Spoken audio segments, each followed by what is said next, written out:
Thank you for the folks in the chat for letting us know. Hopefully now you can hear me. You're no longer muted. For folks in the chat, just kind of gave, or in the Zoom, just kind of gave an overview of our talk, and just really jumping now into these health inequities. And just to say that across the life course, minorities, especially the Black community, carry this large burden of morbidity and mortality in this country. So again, looking at infant mortality, we think about infant mortality as our marker of the health of a nation, right? If as a nation, we cannot keep our babies alive to make it to their first birthdays, it tells us something about how we're doing overall for the health of the population. And here in Ohio, we have one of the worst infant mortality rates, specifically for Black infants. We typically teeter between being the absolute worst in the country, but we're always in the top 3, right? And so that's something to really point out. And again, here we see that infant mortality rate for Black infants is almost 3 times the rate that it is for white infants. And this is as of 2020. When we look at something like life expectancy, we also see that there's this disparity in how long we expect a person to live based on their race and ethnicity. And then we can look at other indicators like ER visits due to asthma, and we can see that there is a really profound difference between white and Black infant or children and their admission rates to the ER because of asthma. And then we also see this disparity in food insufficiency, so not having the food needed to be healthy.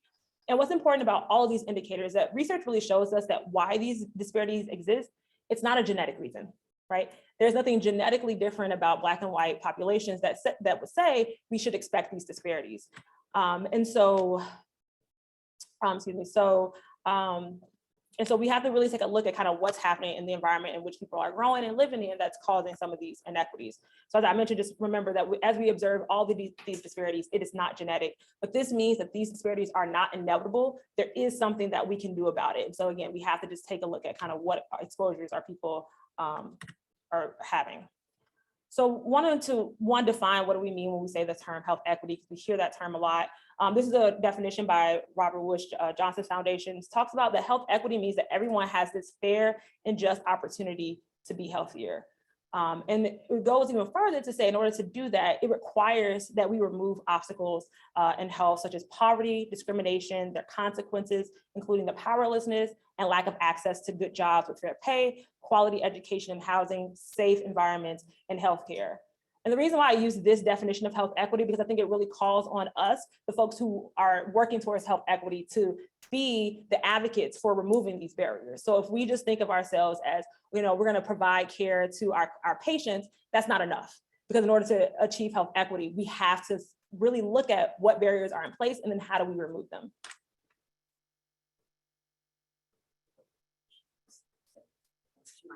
Yep.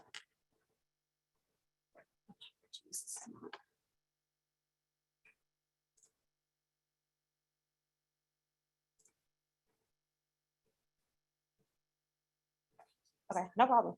So hopefully if everyone's seeing, if you can't see, just let me know or let Z know in the chat and we can work on that and try to fix that as well. All right, so this is one of my favorite graphics. I don't know how many people have seen this graphic before. There's a lot of different illustrations that kind of get at this. What is the difference between equality and equity? And I'm gonna walk through this story, and this is why I love this one more so than some of the other ones that we see. So in the first top left, we start with inequity, right? There is something that is structurally wrong with the tree. The tree is leaning to the left. And if we look even closer at this tree and look at the apples that are growing on the tree, because there's something structurally wrong, there are more apples growing on the left side of the tree, right? The child or the person on the left side of the tree, they have a lot more resources available to them. And even because there's something structurally wrong, gravity is working in their favor. And you have some apples that are just falling off of the tree, where the child on the right side doesn't have the same access to those resources. There are far less resources on that side of the tree, but also gravity isn't really helping make that process of accessing those apples as easily. So then we can move and have a conversation about, well, we want equality in our society, right? We want everyone to have the same resources. So now we've given both children a 6-foot ladder. And we said, we pat ourselves on our back, we've done a great job. Everyone has the same resources. We now have like great outcomes. But the reality is there is still something structurally wrong with that tree. So that 6-foot ladder, it helped that child on the left access those resources. They can now get to the apples a lot easier. But the child on the right is still looking like, well, one, I have a lot less apples still, but I also can't reach the apples, right? So we haven't really completed our job by just giving everyone equal resources. So the next step we can move to is, okay, now we want to hit equity. We want to remove those barriers that we see in place. And so now we're going to give that child on the right a 9-foot ladder. And now that child can reach the tree, look at them, they now have an apple. Now we've done an even better job. We can really clap our hands and then we can take a seat, right? We've done our job. The problem is there is still something that is structurally wrong with that tree. And because of that structural, what's the word I'm looking for? Problem with the tree, we still see this inequitable distribution of apples on the left side. And it's not until we move to a place of justice where we're fixing what is wrong with the structure that now we can see the tree is upright. Because it's upright, now there is growth across the tree on both sides. And now we can talk about giving people equal resources, because once we fix the structure, a 6-foot ladder helps both children access the tree. And once we fix the structure, the apples are growing evenly across the tree. So now we have this equitable distribution of resources, but only when we really get at justice and fixing what is wrong with the structure can we get to that point.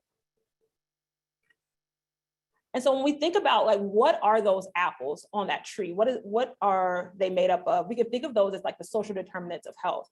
And so many of you might be familiar with this term. We see it a lot more now in society, and especially within health. But social determinants are really these conditions in which people are born, grow, work, live, and age in the wider set of forces and systems that shape the conditions of daily life. And so this graphic on the right really helps us understand why the social determinants are important for us to talk about.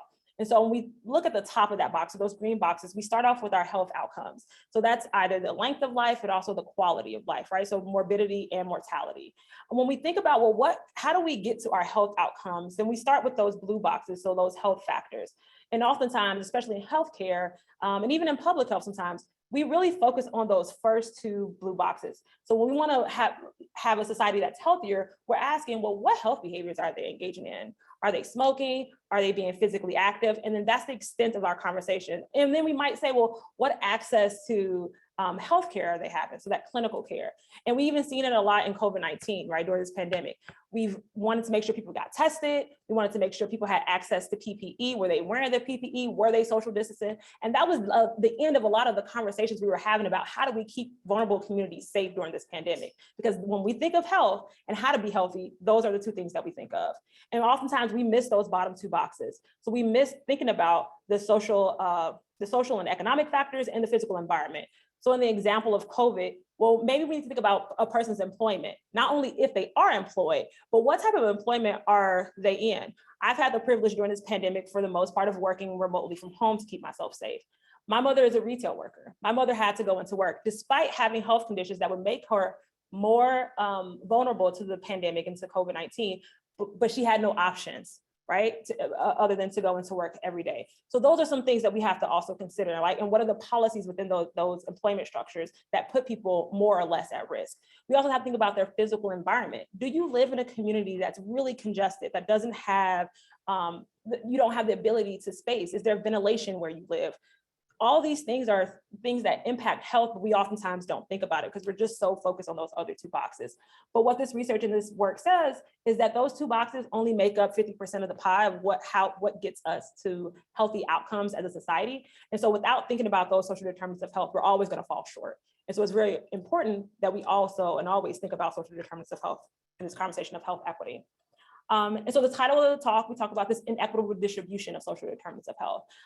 One thing that we can do with social determinants is we can actually map it, because a lot of times these social determinants, so again, it's education, access to healthcare, it's employment, all these things we can look at data and they see how they're clustered within communities and within neighborhoods. And so this is an example of that. So this is the Child Opportunity Index 2.0. This was done by some colleagues at the Kirwan Institute, as well as Brandeis University. And what this is looking at is taking 29 indicators across these three domains. So education, health and environment, and social and economic factors. And it's creating this index that looks at, well, what opportunities do children have within the neighborhoods in which they live? And so this is what it looks like for here in Columbus, Ohio. Where you see lighter areas is where we see less opportunity happening, right? What I want you to pay attention to, if you can see my cursor moving a little bit, is this shape here where we see this flightness, this upside down T. And we're gonna pay attention to that because we're gonna see that come up again in the next couple of slides. But those are the areas here in Columbus where we see less opportunity happening for children. And so when we look at, well, who is being impacted by this disparity? Who are the children that are living in those neighborhoods? This is what it looks like for Columbus, but I can also tell you that the national data is no different.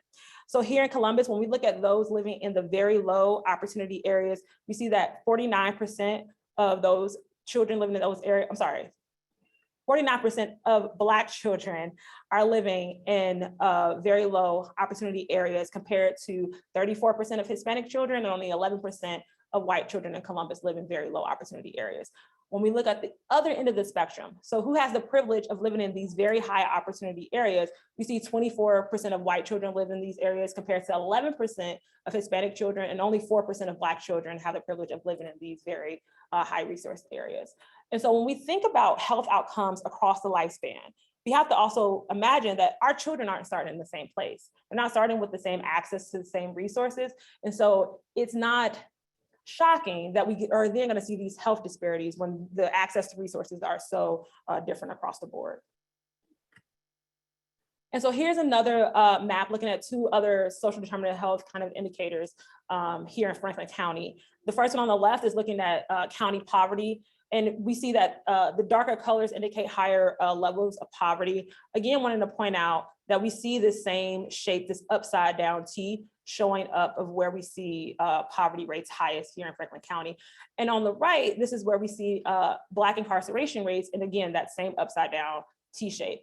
Also just have to acknowledge in this room that we don't see that this T shape forming merely because people in those areas are more likely to commit crimes. No, we see that, and we'll talk about structural racism in a little bit, but we see that due to the over-policing of Black communities. So that's where we're starting to see the disparity, not necessarily because these people are more so criminals than the rest, but that it's a lot embedded in that in terms of structural racism that causes that over-policing. And so we see that pattern showing up. So now we look at health indicators, right? And this is looking at infant mortality. While this data is a little bit older, I can tell you that the patterns are still the same. This is still where we see the highest rates of infant mortality. So these redder areas are where we see higher rates of infant mortality, and no shock, where we see those disparities in social determinants of health are also where we see those disparities in health outcomes. So we're seeing higher rates of infant mortality. You see that same T-shape keep showing up when we talk about where disparities lie. And then finally, we can look at life expectancy. Here, the lighter the green, the lower the life expectancy. And what's interesting to think about is that we have life expectancies different here in Franklin County based on where you live. There is a 22-year difference in your life expectancy. And that's just here in Franklin County. And again, that same T-shape is showing up where we see, that's where we're gonna see the lower life expectancies, where we see the lower opportunity areas as well.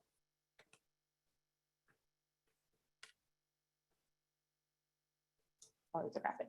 All right, so if we wanna think about, okay, well, how did we get here? How do we get to this distribution? So we can look at social determinants of health, and again, they can fall within, these are just some of the buckets of social determinants of health. So having safe and affordable housing, a living wage, quality education, and so on and so on. When we think about, well, how do we get from social determinants of health to disparities in health outcomes? Well, we can see that there are differences in psychosocial stress and unhealthy behaviors. And that's based on like the access to those resources. That's going to be the access to like the stress levels you have and also the behaviors you engage in. And then from there, we can go, because you engage in unhealthy behaviors based on the access to resources that you have, or you're more stressed, we see this disparity in the distribution of disease, illness, and also well-being. But if we take a step back and say, okay, well, how do we get to this inequitable distribution of social determinants of health? We can take a step back and say, well, it's really something happening with the power and wealth imbalances within these systems. So it's the imbalances within our labor markets, the imbalances within our housing policies, our tax policies, the social safety nets that are in place. It's those differences in those systems that are really causing this distribution. But if we take an even bigger step back and say, okay, well, what are the root causes to those imbalances? Then we can talk about these like three overarching boxes: institutional racism, class oppression, and gender exploitation and discrimination. Now, these three root cause boxes are not silos. There's a lot of intersectionality that happens across these boxes. For the next couple of slides, I'm gonna focus on institutional racism. A part of that focus that's my research expertise.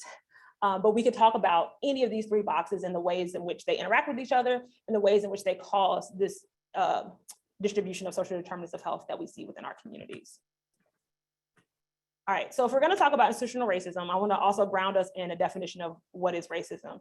So this comes from Dr. Kamara Phyllis-Jones, and she talks about racism being a system of structuring opportunity and assigning value that is based on the social interpretation of how one looks or their race.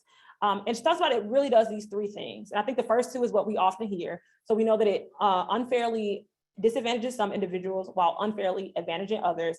But this third point I think is really important. She talks about how it saps the strength of the whole society through this waste of human resources. And so again, if you think about going into all of our neighborhoods and looking at those babies, right? What would happen if all our babies can make it, not only to their first year, but until their old age, right? What are we missing? What genius did we not allow to grow and foster in our communities because we didn't allow our children to grow? We didn't give them the resources that they needed to. And so that's the third point of like what racism does to us as a society. And so I think that's really important to point out. She goes on to talk about how racism operationalizes in three ways. And so I'm going to start with the box to the furthest to the right. So this is the personal mediated. And I think this is oftentimes what we think of when we hear racism. When we think of racism, we think it KKK, racial slurs, white only signs, and that's one form of racism. And the problem with us only thinking about that as being racism, in the absence of those things, we think that we don't live in a racist society and there's no work to be done. But the reality is that's just one form of racism. In that box is also where you'll see implicit bias showing up, right? So what's happening, that interaction that two individuals are having. The middle box is the internalized racism. And that's really kind of, your self-reflection of what does it mean to be a person of color, or even what does it mean to be a white individual that you learn through society, and it shapes how you engage with other people. And so that's the second form of racism. And then the third is institutional, You'll also see it called structural racism and sometimes systemic racism. There are slight differences in the meaning, but they all kind of get at the same thing. It's really at looking at this larger than individual, what is happening in our society that's causing or that's perpetuating racism. And that part of racism, that institutional racism, is important because that functions without individuals, right? So I don't need a racist politician in place in office in order for institutional racism to thrive, because it is embedded in the historical insults and the policies that came before that politician. And so that's it like permeates our society in ways that we don't necessarily think about. And again, I think in the and I'm forgetting the author who says this, but it's the like racism can exist in the absence of a racist. And I think that's really important to think about here. And again, how it's seen throughout our policies. And so here's some examples of structural racism. And this is not an exhaustive list by any means at all. And so you have voter suppression, we have gerrymandering, two things that we're seeing coming up a lot in policies across this country lately. We have segregation based on redlining and urban renewal policies, which I'll get at in the next slide in a short example. We see discriminatory policies and that happen in both the public and private lending practices that we see. Another good example is the funding of public schools based on local property taxes. So if we are funding our education based on local property taxes, that seems like it might be fair and just until we start to look at, well, what policies created this system of segregation where we see these high earning individuals living in one community and low earning individuals living in another community. And some of that is not by choice. And I think sometimes we can fall into this false belief that a lot of that of where we live in society is based on choice. And there is some choice and agency a little bit. The more resources you have, obviously, the more choice you have. But a lot of that is also a result of a lot of policies that happen, and we're going to get into that a little bit. There's also environmental justices. So why is it that we see that toxic waste plants are closely located near minority communities rather than white communities, right? So some of that is structural racism. Again, the over policing of minority communities. We have the school to prison pipeline. I was very shocked when I learned that we build prisons based on third grade reading levels, right? So when we see that third graders are not reading, we have a high population of third graders not reading that reading level, it's a signal to folks that we need to build more prisons because we automatically assume that they're gonna be criminals as they age. So that's a example of structural racism. And then we have employment discrimination and also immigration policies, I think is another good example. Who gets access to the US as immigrants, and then what other immigrants do we not view as worthy, or we make it more challenging for them to come to the US, right? And so that is another good example of structural racism. All right, so I'm gonna walk through a little bit, check my time. I'm gonna walk through a little bit of this example of a historical policy that has shaped our present day communities. And it's the example of redlining. And so redlining has become a more popular topic over the last few years, especially as we are growing and having a lot more conversations about racism as a society. But essentially, redlining was a process to assess neighborhood risk to determine the eligibility of these federal loan insurance. So this happened in the 1930s and 1950s. I'm gonna give you a brief history from a non-historian. So essentially at that time, this is right after the Great Depression, a lot of families were defaulting on their mortgages because the way that mortgages were set up was a lot different than what we see today. At that time, you got a mortgage and you kind of just made your monthly payments that you were just paying the interest. And at the end of your mortgage term, you were expected to pay the whole lump sum of your loan. Crazy. So now we have a lot of people defaulting on the mortgages, banks are crashing, and the government is very good at saying, we will save our banks. So the government came in and said, we are gonna provide these federal loan insurance for our banks so that in the future, if people are defaulting on their mortgages, our banks won't crash. But the government also said, well, we have to figure out who's gonna be eligible. We have to have some criteria. Again, this is the 1930s to the 1950s, so we don't really have to guess if we were living in a racist society at the time. We don't have to debate that. And so a lot of this assessment that went into cities across this country was based on the racial makeup of communities. And so when a community was Black, those individuals received a degrading, or they were redline communities. And so that meant they received 0% of their mortgage backed by the federal government. And what that meant is either they weren't eligible for a loan at all, or they had to go to more predatory kind of lending practices in order to receive a home. It's important for multiple reasons. One, in this country, the number one way we build wealth, especially generational wealth, is through land ownership. So we stopped the generation of building wealth and being able to pass that down to their descendants. And so that's going to have some impacts on communities today. What's also important is that this established our modern day practice for our mortgage. And so if you received an A grade, you received 80% of your mortgage back by the government. So if you're looking at houses today, people will say, well, you need 20% down. It's based on this policy. And so we saw this happening in almost every city here in the US. What you're seeing on the right of the screen is a map of redlining here in Columbus. And so where you see the red areas on the map are those redline communities. Those were our Black communities. The yellow lines were the C-graded communities. So those communities were other minorities, or it also could have been immigrant minorities as well. And then the A group were the blue group, and then the B were the green group as well. What's important about this, and kind of the red lines that you see kind of going through, are where we then built highways. Because as we saw white flight within communities, we decided we needed to build highways to get in and around the city. And so after this redlining happened, and we've kind of confined or segregated people into certain communities, we then came in and said, we're going to build our highways. And how do we want to build them? Well, we want to cut through our Black communities. And so you see that here, where you see all of these lines are the highways that kind of cut through here in Columbus. And you see that they all kind of cut through a red line community, but they never really disturb those A and B communities. So we made sure that we left our white and wealthy communities alone while also disturbing our Black communities. And if you're thinking, okay, Kierra, well, that happened in the 30s and the 50s, it is 2022. Why are we having this conversation? And it's because it created a system of segregation that persists today. So here's what the numbers look like here in Columbus. So those A-graded communities in the 1930s and 50s, today they are still 91% white, and 89%, that MUI is middle to upper income, right? So we segregated not only by race, but also by socioeconomic status. And in those D-graded communities here in Columbus, they're 47% minority still, but 82% of them are still low to moderate income. So that segregation persists. Also these maps. So again, this is another map of the red line in Columbus. What's on the right is, where do we see food deserts in Columbus modern day? And again, it's not exactly the same, but we can see that here are the areas where we saw were areas that were either degraded or C-graded. They're the same areas where we see food deserts today, right? And we also see that upside down T kind of showing up a little bit as well.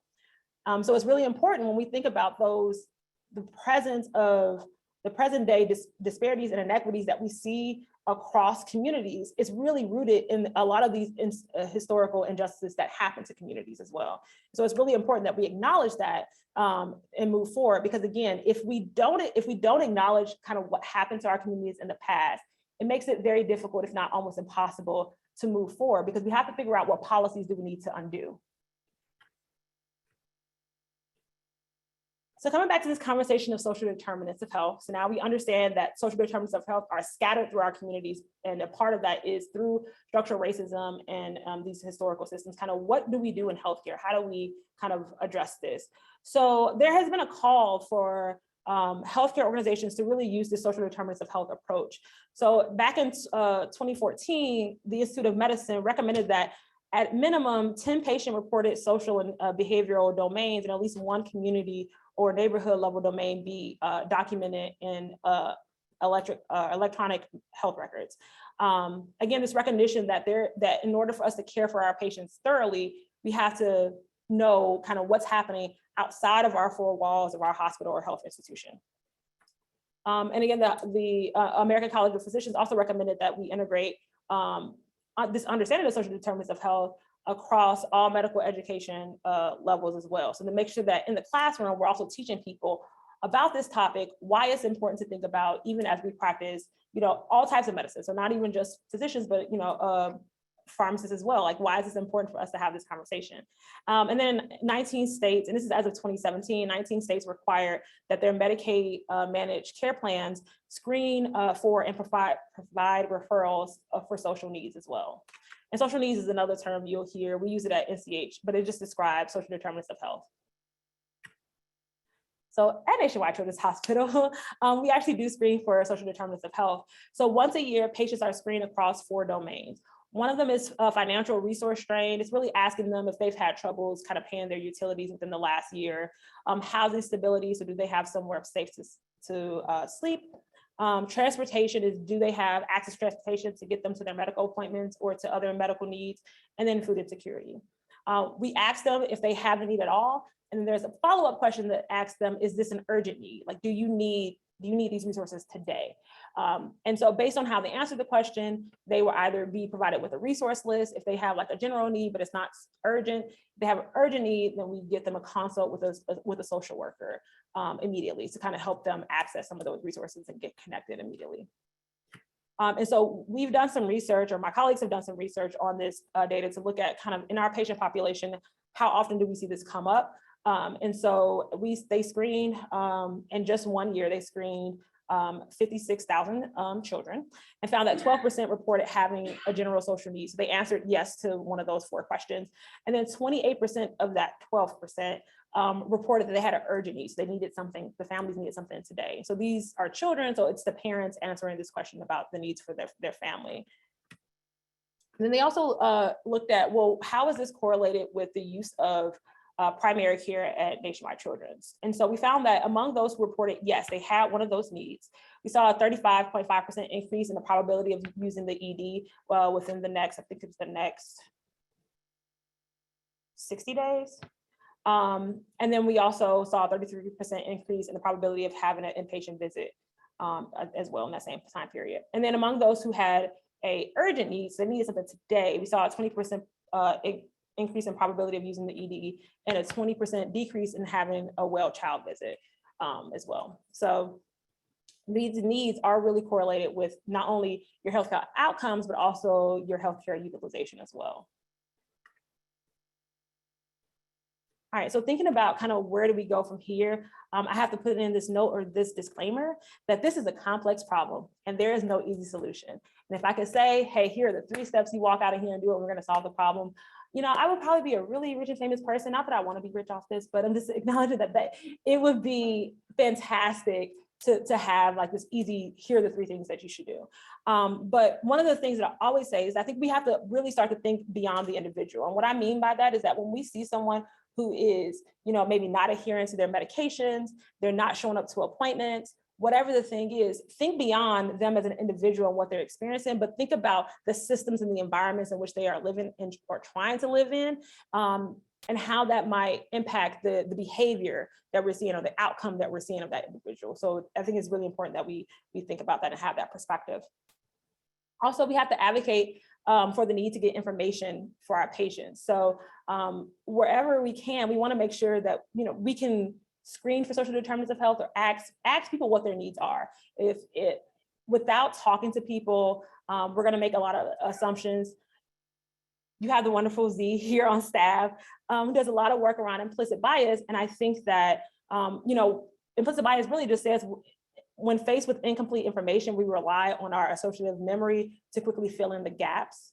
And so when we don't ask questions, when we don't get information about the people that we're serving, we're making assumptions about why they're not behaving or doing X, Y, and Z. And so we want to make sure that we ask questions. I skipped this, but yeah, we as individuals, we do have the ability to either change or perpetuate existing systems. And so recognizing that we have that agency, even when it doesn't feel like you have the authority or you do have a voice. And a lot of times, especially as health providers, we do have some sort of agency that our patients might not have. And so always trying to make sure that we're being that advocate to not only get the information, but also being an advocate to get them their needs met as well. And then finally, we want to make sure that we can talk to our peers. And so there's always, I like to think of the fact that I'm not always the expert in the room. And there is like this shared experience and the shared knowledge among us all. And so in times where you're trying to really understand the patients that you're working with, and what their needs are of a community that you're serving, it's also really helpful to talk to your peers who have maybe worked in that community before, worked in the position that you're currently working in, and exchanging information and techniques of like, how do you better engage with patients and the folks that you serve. And then I always say, I add to collaborate with agencies and community members to address the needs of those that are most impacted. So we have to use this multi-level approach. Oftentimes, in and outside of healthcare, we're working in silos. We have to figure out also how we break down these silos, because individuals, we don't live our lives in silos, right? We're impacted by a lot of different systems. We interact with a lot of different health systems. And so how do we communicate with one another and collaborate a little bit better to meet the needs of the folks that we serve? And again, it's gonna require that we are listening to and talking to the people that we serve to understand like who it is do we better need to collaborate with and talk to and connect with. And then also always gonna be helpful is to diversify the workforce. When I talk about diversifying the workforce, I don't always necessarily mean having people of color in the room, right? Also mean having people with different lived experiences. So people who have lived in some of these communities, bringing them to the table to also have these conversations about what's needed.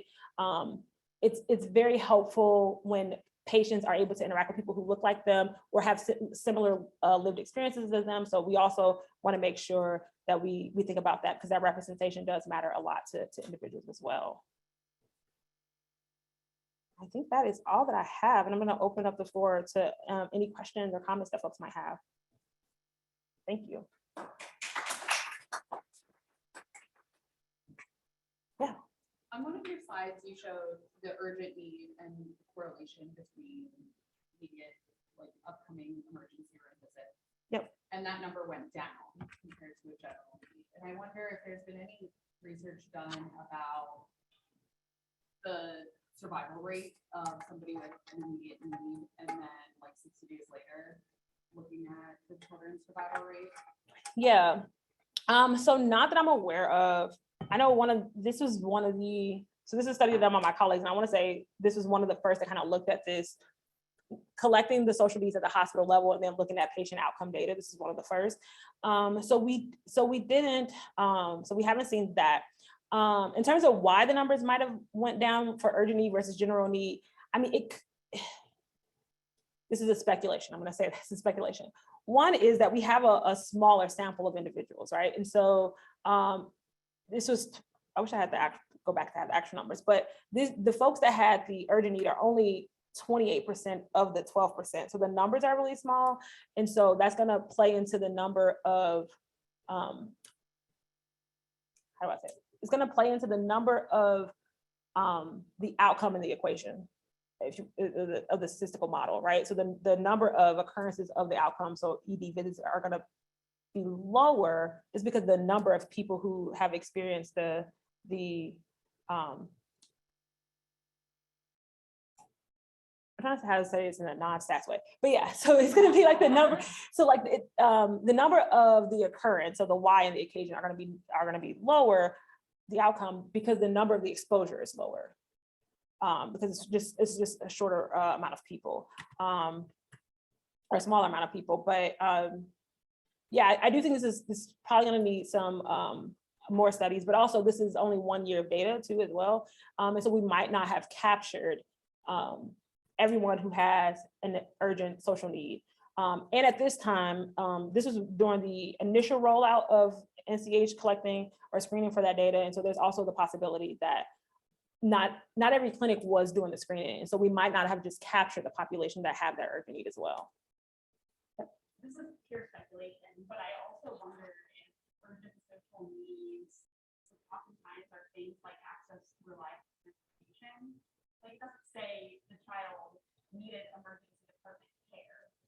It's that the family was able to bring the child to the emergency room. So that could even, I wonder if that could be playing into it as well in some way, of like, are folks with urgent needs having the same access as folks with?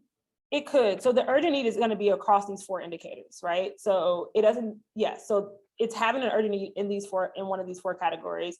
And you're right, having an urgent need could also impede your use of future visits as well. Yep.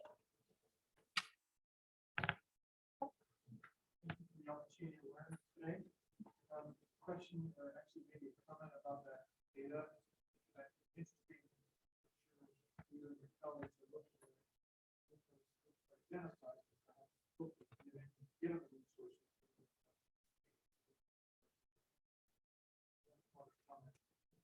Going back to an earlier slide, we identified child opportunities.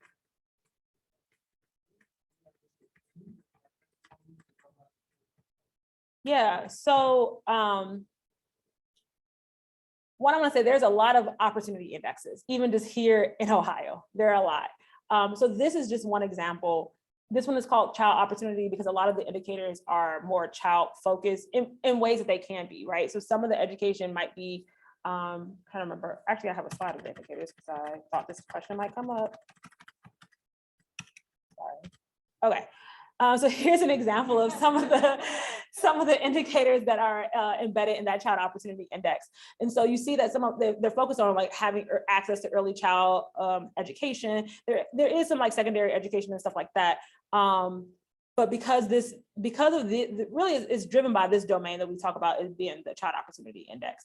Some of these other domains are going to be more like family oriented or adult focused kind of indicators, if you will. But that's just one example. At the Kirwan Institute, I don't have a slide of that, but the Kirwan Institute, they also have their own opportunity index. It uses a similar methodology. It's just kind of like what the inputs and the outputs are a little bit different. And so, so the image I showed you is an example of child opportunity. I might have interchangeably with neighborhood opportunity. It's similar, it's just a matter of like, are the indicators going to be leaning towards a child focus or just kind of overall everybody in the community?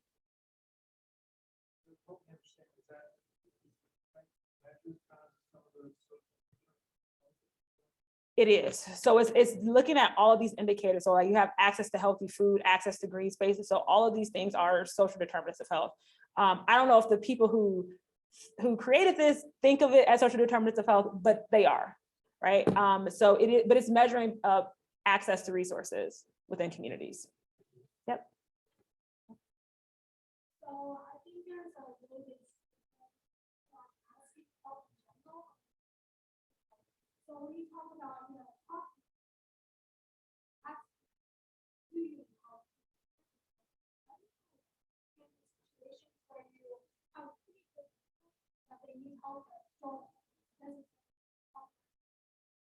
Yeah, absolutely. I think that the way that we do it at Nationwide Children's, I think it's embedded within the system, right? And I think that helps a little bit because I think a part of people not wanting the stigma around it is they don't want to be singled out. But if you make it a habit and make it known that, hey, we are asking everybody this question. Everyone who walks into our clinic, we're asking this question because we want to make sure that we are meeting the needs of our patients. So I think that's the way you kind of get at that a little bit. But then also I think it's the follow through that also really matters, right? And so if you ask the questions and you do nothing for them, you say, okay, well, thank you for sharing. All right, so let's talk about X, you move on to the next topic. I think that also makes people feel like you're just collecting data to collect data, or you're asking to just to ask. But if you build the rapport with patients to say that I actually, to let them know that you actually really care and you actually want to do something about what they share with you, that's going to help bridge that gap a little bit more and kind of remove some of those barriers that people feel that way.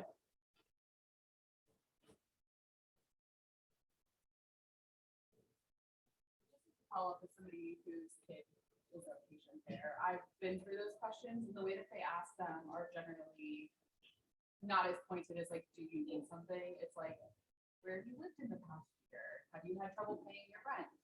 So they're kind of broader questions that also like the kid can answer too. My 6-year-old has kind of participated in that. So I think it's the rapport building, but it's also like meeting people where they're at and asking them in ways that make them feel safe. And I think the people we've interacted with the children do a really good job of that.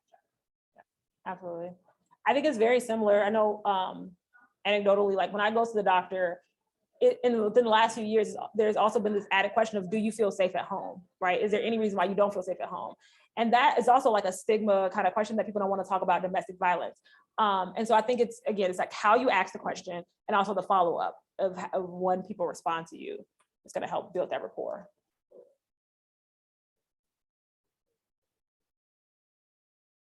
For the folks that are on Zoom, I don't know if they have any questions. Yeah, but I have one. Yeah, absolutely. Yeah. So this got me thinking in the follow-up question about neighborhood opportunity, child opportunity.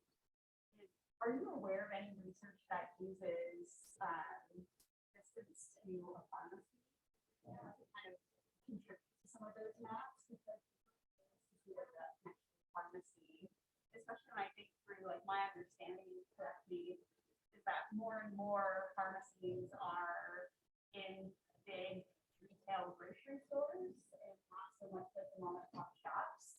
And so our food deserts may very well be pharmacy deserts. Are you aware of anything in that kind of thing? I'm not, the only thing I can think of, I know that there was a lot of like community engagement and conversations in the Linden community. So when the Kroger in Linden shut down, that was also their source of pharmacy. And so kind of like what implications did that have on that particular community. So I agree that that is a problem that we're seeing in food deserts. But I'm not familiar with any research, and that's not to say that it doesn't exist, but I'm not familiar with any research that specifically has looked at the distance to a pharmacy. But I think that is a good research question to ask.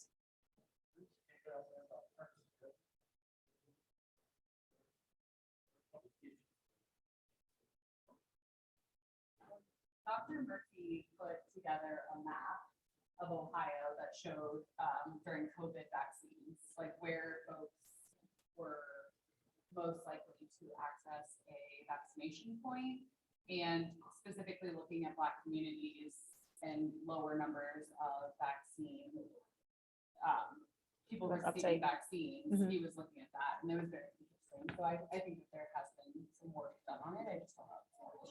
Yeah, and I know this work is not published, but I'm gonna speak on it.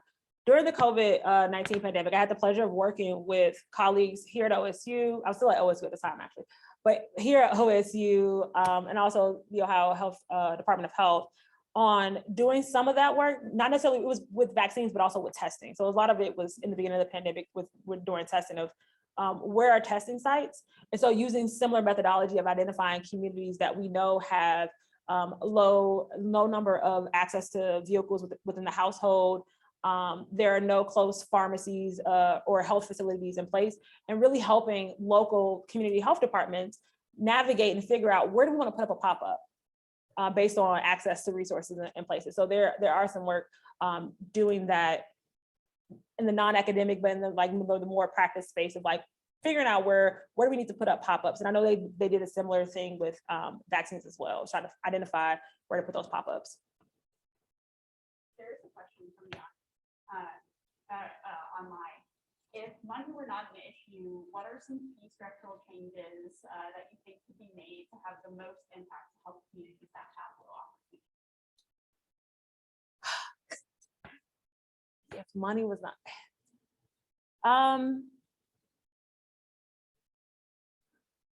I might be biased in this answer because I do a lot of work in this space, but I think housing is also a really big issue, right? We know that housing is really unaffordable nationally. There's a housing affordability and availability crisis. And so I think that's one, but that's only one thing, right? But I think if you want to think of it as like the hierarchy of needs, having a safe place to lay your head at night is one, right? And so when we think about, whether we're working with patients and we want them again to pick up their medications, take their medications, or do whatever, when they don't have a safe place where they're going to keep, where they're going to lay their heads, and if they have children, right, not having a safe place for your child, those stressors are going to outweigh, their own physical needs in a lot of ways. So I would say that's a place to start. But if money is not an option, I would say we should also just like flood these communities with resources across the board. So whether that's housing, that's education, that's having grocery stores, having safe places to walk, all sorts of things that we know contribute to health. I think that's like the complicatedness of this work. Again, it's complicated, but it's not impossible. Even with the limited resources that we have, there are steps that we can take, but it's complicated in the sense that there are so many things that we have to address. But if money's not an option, we can go all the way back here, and we can look at all of these buckets and start pouring financial needs into all of these buckets.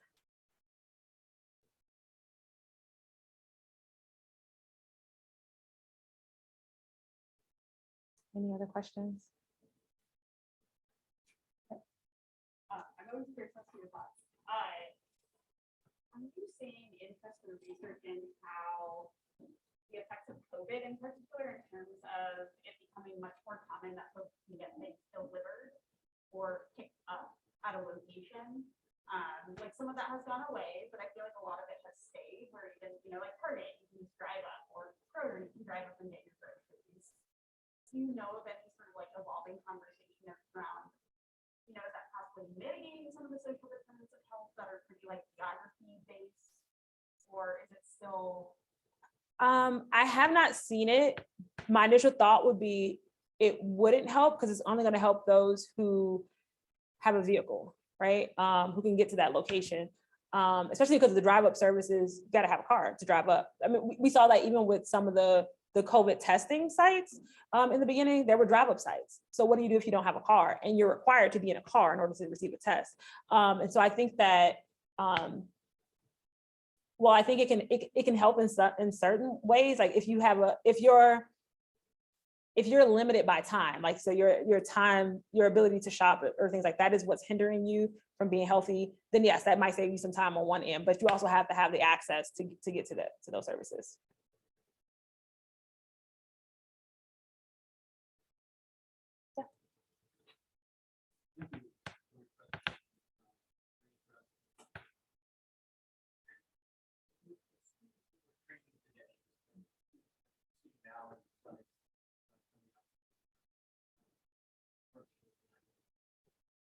Do you find that they're much more understanding of what these are, even if they don't have the answer? I think so. I think at least a little bit. I think that social determinants of health has become a buzzword.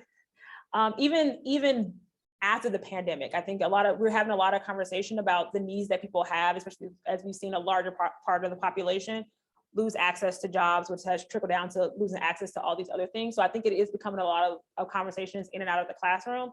And so I do think that folks are understanding it a little bit more. I think where we still have room to grow is understanding, well, what is our role? Like we know that they exist, but like, what do we do about it? And I think that's where we have a little bit of more learning to do. I can say that I'm interacting with a lot of at least some of the fellows at Nationwide Children's Hospital who are interested in starting to do some research, and they're trying to understand whatever health topic they're interested in, how this kind of plays a role in some of the outcomes that they see in the patient. So I do think we're seeing a growth in understanding, but we're still, and even myself, figuring out like, what do we do next?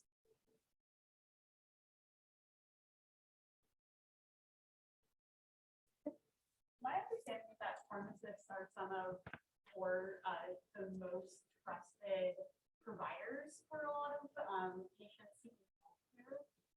What might be the possibilities you can see that pharmacists, especially like in community pharmacies, might have, like considering that higher level of trust, that might be a little different than someone who is Like a primary care. one time every 5 years for a health problem? Yeah, I think the example that comes to mind first is trying to figure out how to word this, but like I think it's advocating back to the physician what the patient needs, right? And so whether that's like a medication that is too expensive, and maybe there is no generic. I say there's an expensive medication, there is no generic form of it, but advocating back to the physician of what are other things we can do to get that person the outcome they need with a different medication, because it's not affordable and feasible for this individual to receive this medication. I think that's a good example of having that communication back and forth. So, but I think overall it would be being the advocate between the patient and the provider who are making or prescribing the prescriptions.